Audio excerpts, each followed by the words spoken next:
welcome to the FLOTT Demonstration Center in Remscheid. Today we would like to introduce you to the unique tracking function of our turning and milling machines. Once a part has been programmed, there are various options for self-checking. Firstly, there is the loop function, which shows us the geometry in a machining operation. The second option is the toolpath.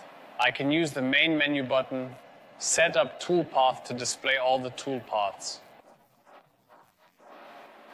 The third option is verification and the three-dimensional view of the machining process.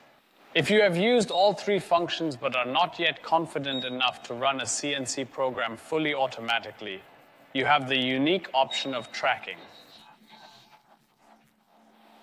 In machining mode, you have the option of switching to manual mode. To do this, use the two hand wheels at the front of the control panel. The larger Z-axis hand wheel for faster movement, the smaller X-axis hand wheel for slower movement. Tracking offers total control over the machining process. To do this, you start the spindle, turn the hand wheel to move the tool to the material, and switch to the tool path. When you stop turning the hand wheel, the machine stops. If you turn it backwards, the program runs in the opposite direction. If the setting is then correct, the machine starts the turning process and thus the first cut.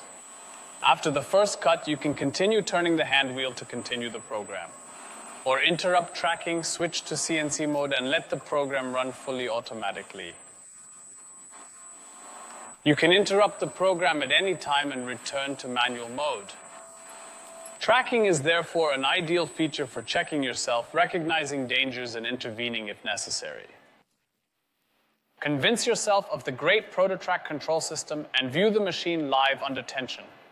We would be delighted to invite you to our FLOTT Demonstration Center in Remscheid.